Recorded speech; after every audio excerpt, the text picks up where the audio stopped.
This week, we'll introduce you the overview of Korean cinema history. Hello, everyone. This week, we're gonna have a brief overview of Korean cinema history. Okay, let's start with the beginning. So, not only in Korea but in the world, the history of cinema is not really a few centuries old, right? So it started in the late 19th centuries in Korea, and June 1903, there was a first public film screening in Korea. That's the very first one, and this short film is like about 3 to 5 minutes long, about some sceneries. That was the very first public screening, and the newspaper at the time, Hwangseong Shinbo, advertised the screening as showing motion picture, right? And in 1910, Korea became a colony of Japan, so Japanese annexation happened. So since then, from 1910 to 1945, when Korea was liberalized, Korea was under the ruling of Japanese colonial government, right? So not only the film industry, but the whole society, whole country was under the heavy influence of Japan, and the film industry as well was heavily influenced by the Japanese film industry as well. And the very first movie in the Korean film history is called Righteous Revenge, and that was first screened on October 27th, 1919. So 1919 is the year when the first Korean film was screened. But this the film, the very first one, was not a traditional kind of format of film. It's called kino drama. So it's like basically it's a play, right, with real actors, right? The play is happening, but then some sceneries, outdoor sceneries, is by screened by film, right? So it's quite different from today's film, right? It's like a play plus film, but the film part is only like a background, and not all scenes, but certain scenes, so certain outdoor scenes and stuff. But it was very popular because the kind of a new at the time was very new. It was only just the regular plays were available before, but then adding this film element made this kind of kino drama very popular. And then when there's a change from like a play part to like a film part, the scenery part, um, uh, there was like a whistle was blown in each changes. So that's quite interesting, right? So because this in the Korean film history, this day is very historical. The first ever film screening, October 27th. So it is still it is like celebrated as Korean Film Day in present days, like October 27th. Okay, and then by 1923, the first Korean silent film was made and screened, and it's called the Bow under 월하의 맹세, the vow made under the moon. That's the first silent film, and of course it's black and white, right? And the this by the title it sounds like it's like a romance, but it's the main theme is like enlightening people, like you have to you shouldn't do gambling, you have to save money and stuff. We have so it's like a kind of enlightenment film.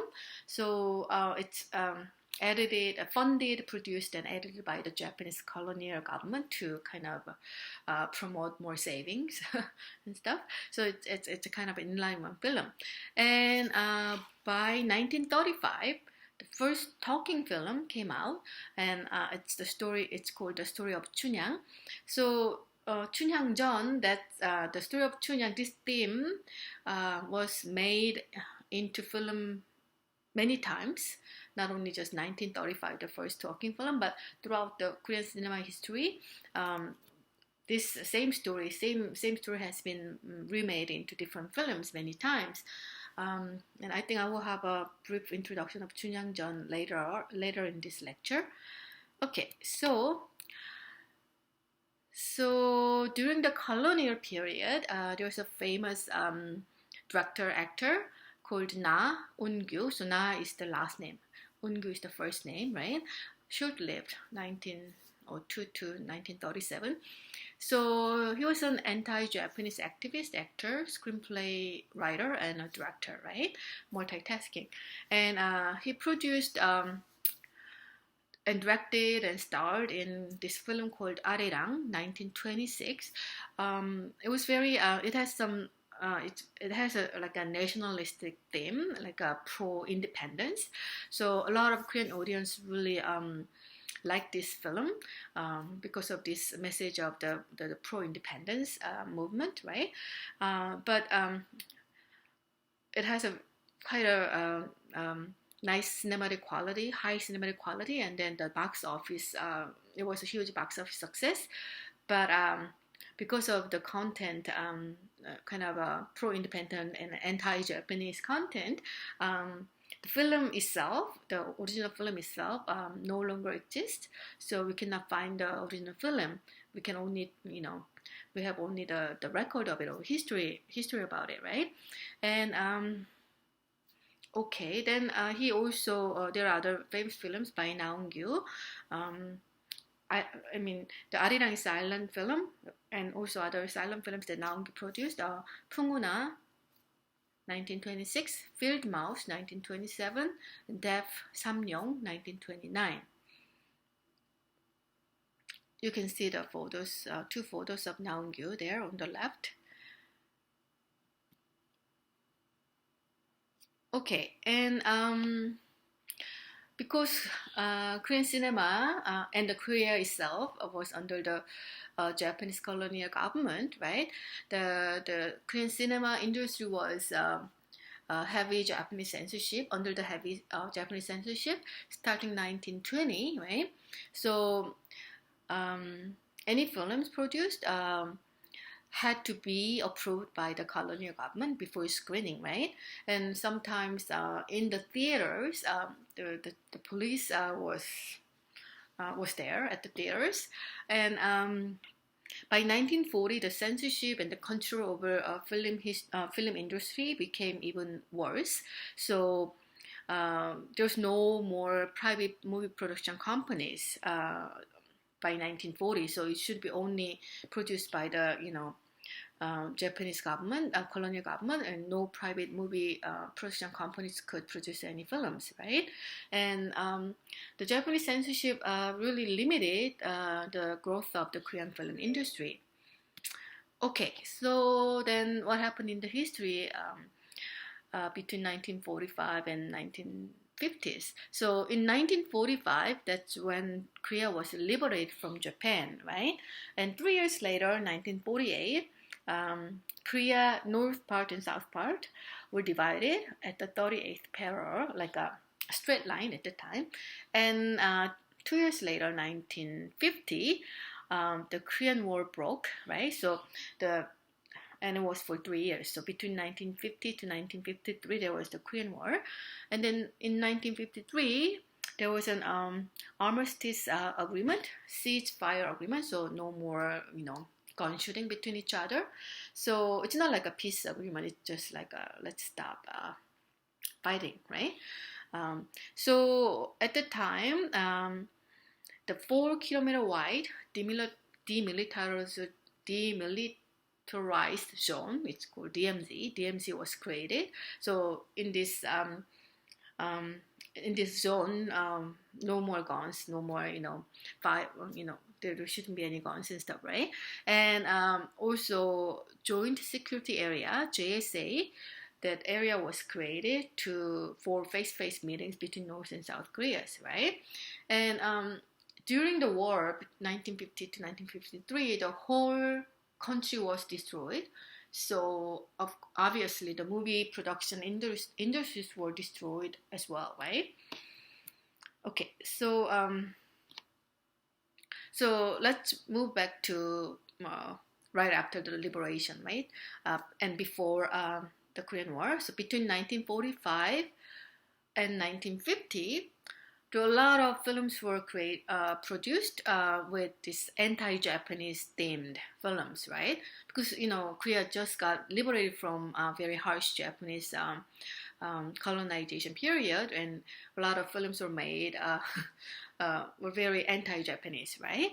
And the first film made after the liberation is called Viva Freedom by Choi In-gyu. It came out in 1946, and then 47 My Liberated Country and Yoon Bong-gil came out, and in 1948 An Innocent Criminal, The Night Before Independence Day. Those representative films came out, among many others, right? And the director who directed the film called Viva Freedom was, a kind of anti-Japanese themed film. But that came out in 1946. But before the liberation, Naung-gyu was kind of he produced a lot of films that are more like pro-Japanese, right? So between 1940 and 45, there were total 26 films were created, and 18 of them are pro-Japanese, and 5 of these 18 films were directed by Choi In-gyu.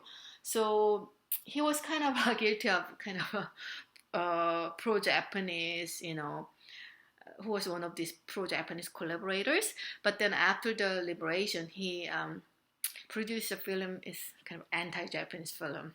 Now the time changed, right?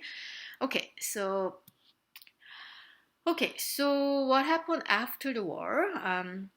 1950s, but after 1953, it's called the Reconstruction period, because during the war everything was destroyed, so Korean film industry had to be reconstructed, right? So after the war, there were a lot of melodramas, war films, and anti-communist films were produced, right? So after the war, of course, then there were a lot of films, anti-communist, like anti-North Korea films were produced, and a lot of melodramas and war-themed films, right?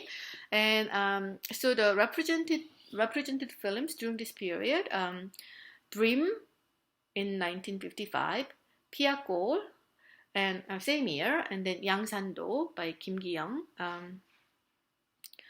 So those 3 films they were represented in 1955, and 56 Madame Freedom and The Wedding Day by Lee Byung-il, director Lee Byung-il came out. And by the late 1950s, very hugely popular kind of genre came out, and it's called New School Melodrama, right? It's melodrama. You put New School, and if you speak Korean, it's called Shinpa. So these New School melodrama films are about the themes are like about tragedy due to the Korean War, or the conflict between in-laws, mother-in-laws, and daughter-in-laws, and fatalism. It's like destined to be very sad, right? And very melodramatic, right? So these films became really, really popular in the late 1950s. And on the right, you see some posters of these New School melodrama films, right? And if you see people's faces, they're you can see that it's a little bit sad in the middle, or angry, right? Things like that. Okay, so if you see the number of films, right, during the whole Japanese occupation from 1910 to 1945, that's 35 years, the total number of films produced is 150, right? So for 35 years, 150 films were produced, but in 1958 alone, 84 films, and 1959 alone, 100 films were made. So you can tell by the sheer number that late 1950s, a lot more movies were created in comparison to the Japanese occupation period, right? Okay, and then during this period, the Korean government introduced some tax benefits starting 1954 to revive film industry. So the government also, kind of tried to help the revival, reconstruction of the film industry. Okay, so the story of Chunyang that I briefly mentioned some time ago. It's like we can tell it's the most popular story in the films and TV dramas in Korea, one of the most, right? And the Chunyangjeon, story of Chunyang, is from Pansori. So Pansori is a musical storytelling genre. So it has a long history. So Chunyangjeon, the story of Chunyang has been enjoyed in a form of pansori, the musical storytelling, like an opera, right? And then it was adapted into films and also into TV dramas many, many times. For example, 1935, the first Korean talking film was the story of Chunyang. And also 1954, it was also remade again. In 1961, so it was made into film as well. In 2000, by very famous film director Im Kwon-taek, he also produced the story of Chunyang into film. So if you don't know about the story of Chunyang, it's Chunyang is a female antagonist name, right? So Chunyang is a daughter of like a mother doesn't belong to the noble class, so she's a daughter of like a how can I say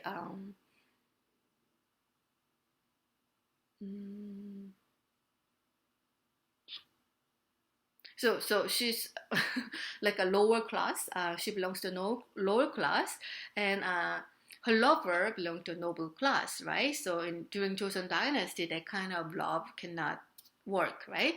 But she overcame the hardship, and then their kind of love story, they're like it ends in a happy ending, right?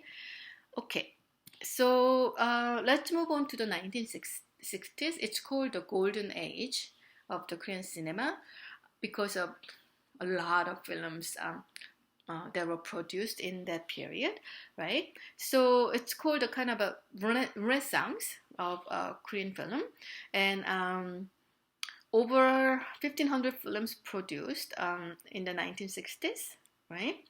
And it's about like a 200 plus films per year since 1960, especially like a later part of 1960s, and also the audience kind of increased since 1969. A lot of people started going to the movie theaters, right? Also, Korean films started attract more young viewers as more like youth films, such as Youth Class 1963, Private Tutor 1963 came out, right? So more like younger people kind of were drawn to Korean films. And then at the time, a star couple, Shin Sung-il and Oh Meng-lan, they were very, very hugely popular. And then they actually got married, and just some time ago, Shin Sung-il passed away. Okay. And if you see the picture at the bottom left, the guy is Shin Sung-il, and the woman is Oh Meng-lan, right? Okay. And let's continue on to talking about the golden age in 1960s. During this time, some representative films include The Housemaid, 1960, Song Chunyang, The Story of Chunyang, right, 1961, Prince Yeonsan, 1961, My Mother and a Guest, 1961, Aimless Bullet, 1961, Martyr, 1965, Manchu, Late Autumn, 1965, Love Me Once Again, 1968. And also, although 1960s is the golden age for the Korean film history, it's like a dawn of the TV era. So in 1960s, the broadcasting companies were established, right? KBS, MBC in 1961, TBS in 1964. So now the TV era is kind of starting in early 1960s as these broadcasting companies were founded, right?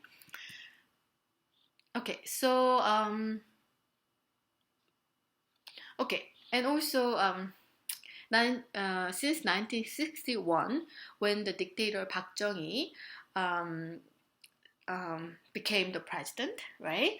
Uh, there was a huge influence of the militarism regime on the Korean film history, and Park Chung-hee was a military general before he became a president through a military coup, right? Um, so because of the militarism's influence, there are a lot of films produced with the theme of anti-communist, right? Um, because the government is all about the anti-communist communism policy, right? So some examples of those anti-communist films are The Marines Who Never Returned, 1963, Red Scarf, 1964, South and North, 1965, right? Um, but then this kind of anti-communist themed films lost its popularity in 1990s. When as the South and North Korea started talking to each other, right? So, and also the government became democratic too. Okay, so this is the photo of the dictator Park Chung-hee, who became in power 1961 through military coup, and his dictatorship ended 1979 when he was assassinated, right? So if he was not assassinated in 1979, his regime would have lasted longer, right? So 61 to 79, that's like 18 years, right?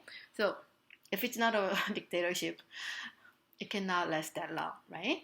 So anyways,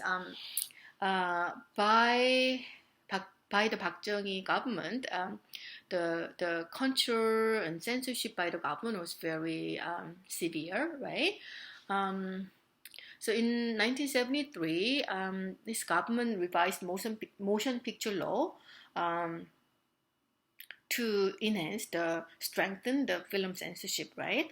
So in 1981, the International Film Guide, a magazine, said South Korean cinema about the South Korean cinema, no country has a stricter code of film censorship than South Korea, with the possible exception of the North Koreans and some other communist bloc countries, right? So it was very well known that Korean film industry was heavily controlled and censored by the government in 1970s, even by other people, right, outside of Korea, right? Okay, so it's kind of, so 1970s is after the golden age. 1970s 70s is kind of a downturn, right? So films during this time is not about really anything about art and reality, but it's kind of films were used as kind of a government propaganda, right? Reform people, enlighten people, right? Delivering government messages. So it's not about art or creativity, right? Reality, right? So so one side of the film trend is more like enlightenment, reformation and stuff. So then the other side was just it's about just fantasy rather than reality. So the escaping from the harsh reality, right? Um, or sexual excitement rather than like describing people's issues or social issues, right? And encouraging consumerism rather than labor and stuff. So this kind of second genre of films is called kind of hostess melodrama. It's just pleasing people, like meeting their needs, but escaping from reality, and then harsh reality, right? Through fantasy and then sexual excitement and stuff, right? And so this period is also called the winter of prostitution in the 60 years of history of Korean film, right? Okay. So, and also the number of films produced and imported were limited under a quarter system. So this quarter system is like it's about how many films, Korean films, can be screened versus like imported films, how many days or how much portion kind of thing. Okay, so let's continue Korean films in the 1970s. There are a lot of anti-communist films, enlightenment films, and military documentaries influenced by the military government, right? And by 1970s, the TV ownership became really widespread. So instead of going to the theater, people just gathered at home, just watch TV, right? And at this time, Chungmuro is like a street in north side of Seoul, in Seoul, right? North of the river in Seoul.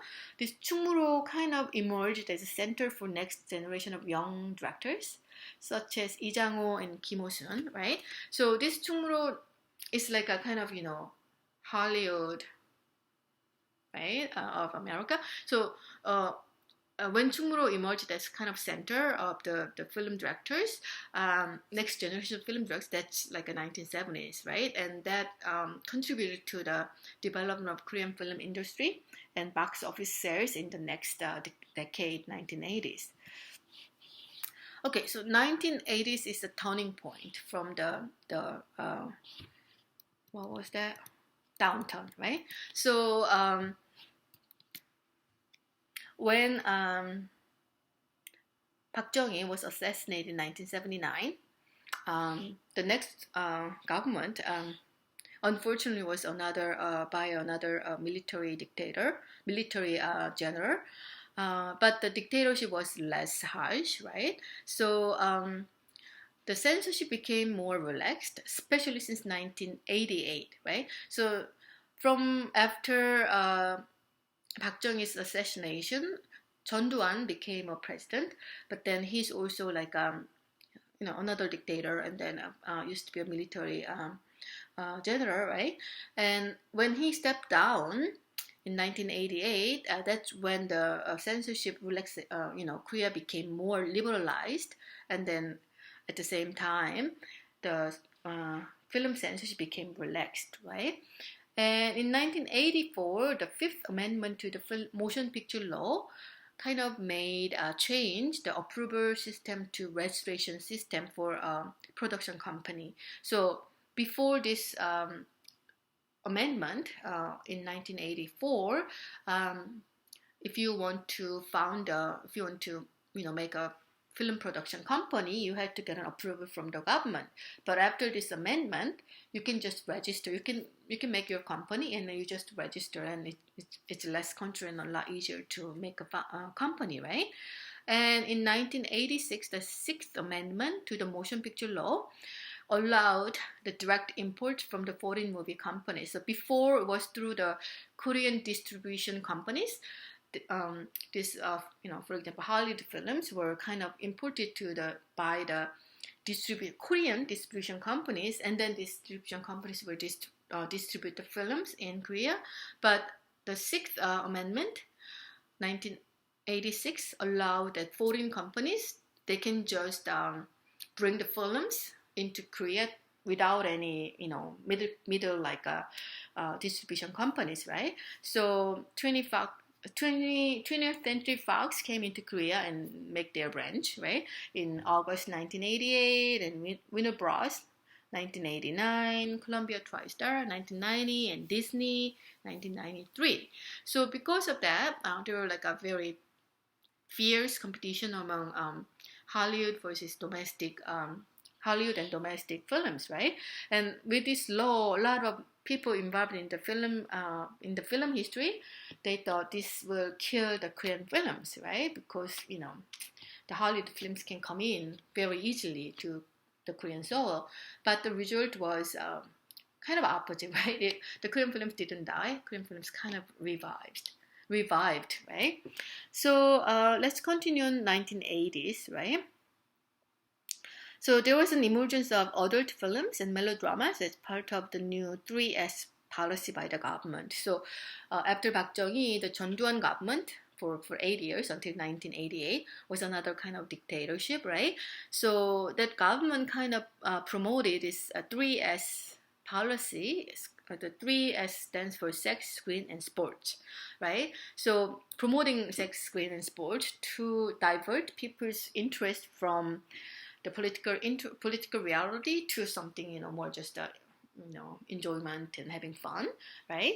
So because of this sex, screen, and sport 3S policy, the government policy, a lot of films produced during this time were very sexually explicit, like meaning the adult films means like those sexually expressed films, right? But on the other hand, there are more like films about reality, or some social issues dealing with our industrialization, urbanization, and some there are some issues with the prostitutes and slums and stuff, with more social awareness, religion or human nature, liberalization, all these films with more diverse themes about social reality and issues also came out in 1980s. Not the majority, but the majority was more like, adult films. But films such as Windy But Pleasant Day, People of Dark Street, Odong, The Surrogate Why Has Body Dharma Left for the East? Those films with diverse themes also came out in 1980s. Okay, so now move on to 1990s. So South Korea, the society in the 1990s experienced democratization, liberalization, and also globalization, right? And don't forget 1988, there was Seoul Olympics as well. So that's when Korean society opened up their doors to Western countries or abroad, right? And by 1990s, the Korean conglomerates, like big companies, kind of saw some possibility to create profits by investing into Korean films, right? So some conglomerates started funding Korean films, like even fully, right? So they will do planning, producing, distributing, and screening all together. And this kind of films, it's called packaged cinema. It's packaged. It's like a product from a company, factory. It's like all packaged, right? And the first of those packaged cinema is Marriage Story, came out in 1992, and this film was financed by Samsung, one of the conglomerates, right? So this packaged cinema is created to make money, right? So even like a planning, even before screenwriting, there was like a market research, which story will be sold, will sell really well, right? And then everything based on that research, the film is created not for the creativity or art and anything, just to make money, right? And the company who funded, right, will have the full film rights, including theatrical release, video release, and cable television like a rights, right? So it's all about making money, right? But then this kind of investment by the big companies was a setback since the financial crisis in 1997.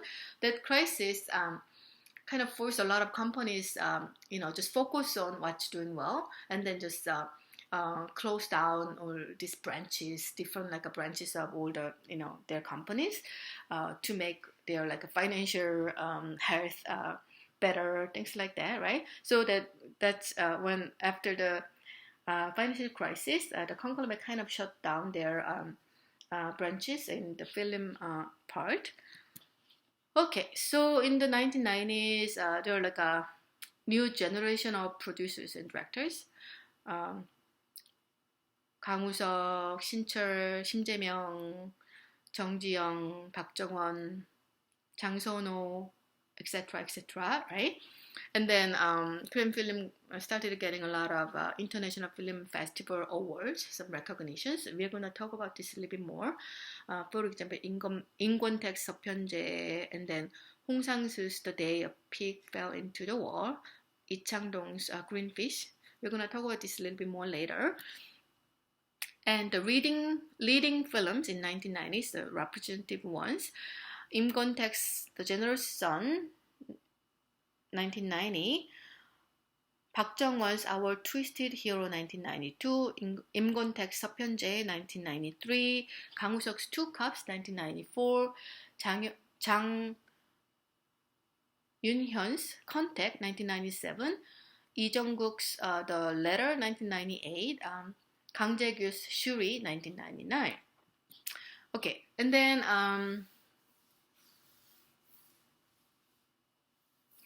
in 1999, the Korean government, the Korea made this law called the Basic Law for Promoting Cultural Industries, and then with this law, from this law, the stable funding for film production started coming into the film industry, and the renaissance of Korean film started with a film called Shuri 1999. Which took over 50% of local market. So Shuri is the kind of beginning of the Korean film renaissance, and it showed that, and it's also first blockbuster film, and it kind of showed that Korean blockbusters can work, right? And investing a lot of money into Korean films will work, right? So after Shuri, there are a lot of big budget films produced, and My Sassy Girl 2001 became the most popular and exported Korean film in history, especially like a young audience all over the world. A lot of them enjoyed My Sassy Girl, right? And I think later in the course, My Sassy Girl will be screened. And by 2005, South Korea became one of the few nations to watch more domestic than imported films in theaters. But after 2005, it's not every single year, but a lot of years, more domestic films were watched more than like a foreign films. More domestic films were enjoyed.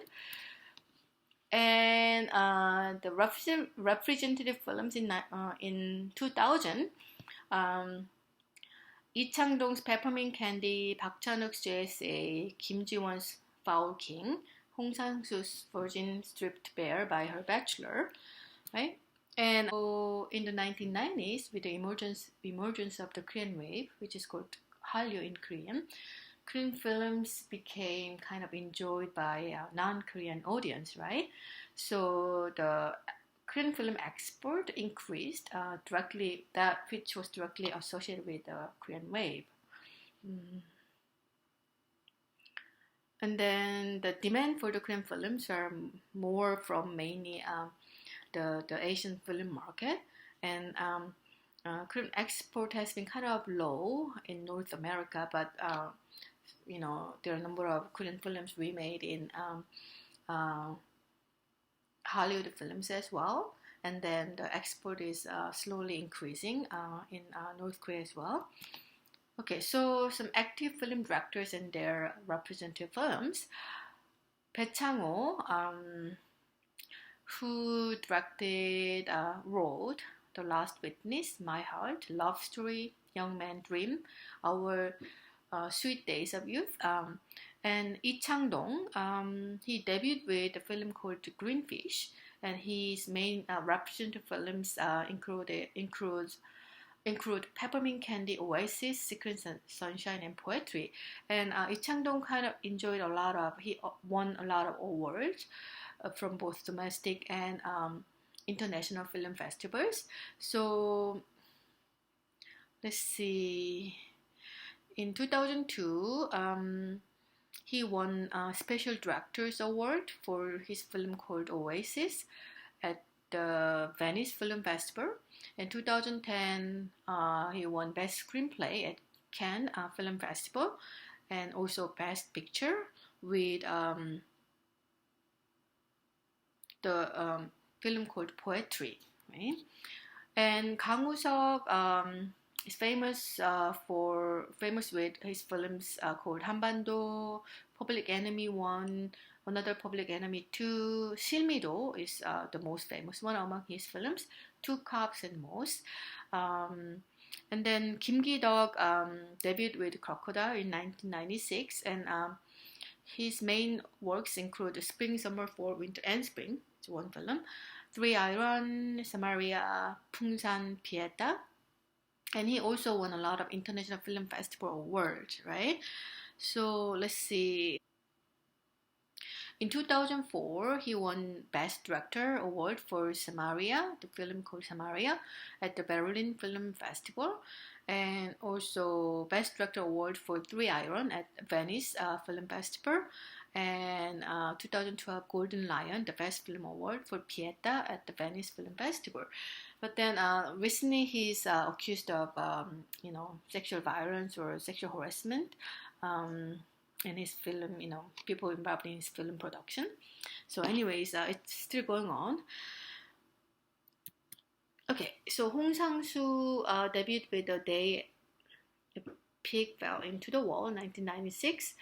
So his main works include The Power of Gangwon Province, Virgin Stripped Bare by Her Bachelors, Woman is the Future of Man, Ha Ha Ha, things like that. And he also won a few international film festival award. 2000, he won Best Screenplay for Virgin Stripped Bare by Her Bachelor at the Asia Pacific Film Festival. Actually, he wrote his own screenplays, and he directed. He writes and he directs, right? And Kang Jae-gyu, he debuted with Jinko Bad, and his famous films include Shuri, 태극기, and My Way, right? The Shuri that 1999, one of the important films, right, in the Korean film history, is directed by Kang Jae-gyu. And Park Chan-wook is a very famous Korean director, and he directed JSA, Sympathy for Mr. Vengeance, Old Boy, Sympathy for Lady Vengeance, Thirst, and so on, right? And he won a lot of awards as well. In 2004, he won Grand Prix for Old Boy at Cannes, and 2001 Best Director. The Blue Dragon Film Award is the Korean domestic, one of the Korean domestic awards, right? And also Jury Prize for Thirst at the Cannes Film Festival. Kim Ji-woon debuted with a film called The Quiet Family, and he directed The Foul King, A Tale of Two Sisters, A Bittersweet Life, The Good, the Bad, and the Weird. I Saw the Devil, right? And there's Bong Joon-ho, who directed Memories of Murder, The Host, a Korean monster film, and a film called Mother. He directed a few films that are hugely popular as well. And Yoon Jae-gyun debuted with My Boss, My Hero, and directed Romance Assassin, Sex is Zero, Miracle on First Street, 한반도. And Choi Dong-woon debuted with Big Swindle, and his main works include 타짜 and The Thieves, right? And Ryu Sung-won debuted with Die Bad in 2000 and directed films such as Crying Fist, The City of Violence, The Unjust, and so on. And this is just a different the screen quarter that I briefly mentioned before, in different times and different regulations, how many Korean films should be screened, right? Okay, and the all-time box office record, the first one is Admiral Steel, the top one, 2014, 17.6 million people watch it out of 50 million people, right? Along with The Gods, ranked 2, Ode to My Father, sorry, it's not me, it's My Father, number 3, 4, Veteran, number 5 is Avatar, the Hollywood film, right? And 6, Host, 7, The Thieves, 8, Miracle in Cell number 7, 9th, Assassination, and 10th, Masquerade. So, okay, so the Korean film's main themes and genres, socio-political issues about divided Korea, the repressive government, the dictatorship in the 1970s and 80s, and some turbulent years, the assassination of President Park Chung-hee, coup d'etat, after his death, and then Gwangju massacre under Chun Doo-hwan after Park Chung-hee, right? And melodrama, comedy, Korean horror, and within the top 50 about divided Korea, 태극기, Welcome to Dongmakgol, the top right hand side poster, Shuri, JSA, 71 Into the Fire. Those things are all about divided Korea, right? Okay, so the three famous international film festivals, Venice, Cannes, and Berlin, right? And although the more recent films got a lot of awards from these international film festivals, the history goes back. So the very first Korean film to win an award in an international film festival is Mabu, right? And also Silver Bear, it won Silver Bear Award in Berlin Film Festival 1961, right? And but that's the first award. But the first Korean film participated in the International Film Festival is The Wedding Day, 1956. It's a historical comedy. So the brief recap of the success in the international film festivals include Im Kwon-taek's Mandala 1981. This film won the Grand Prix in the Hawaii Film Festival, and Lee Chang-dong's Oasis 2002 won the second prize award in Venice Film Festival, and Secret Sunshine won Best Actress at Cannes in 2007. So the Best Actress Chun Do-yeon, she's on the top left side on this PPT. And the Best Screenplay at 2010 Cannes Film Festival with film called Poetry. And Old Boy by Park Chan-wook, top right hand side, the picture, won the Grand Prix in 2004 Cannes Film Festival. And Old Boy is famous for the main character is eating the live octopus, the whole octopus, right? And Kim Ki-duk won a few international film festival awards with various films. Okay, so this is a kind of summary about the films that won international film festival award, right? And in Korea, there are a few international film festivals. The most famous one is Busan International Film Festival. It's called Beef, but now it's Peep, but now it's Beef. Okay, and it's held. It happens annually at Haeundae in Busan since 1996, and this film festival introduces new films and first-time directors, especially those from Asian countries. And there's another one called Bucheon International Fantastic Film Festival since 1997, focusing on horror, thriller, fantasy films in Asia, and Jeonju International Film Festival since 2000, focusing on independent art films. And Korean Film Award, there are three famous ones, Daejong Award, Blue Dragon Film Award, and Baeksang Art Award. Okay, so this is it for this week's lecture, and thank you so much for your listening, screening the lecture. Okay, bye.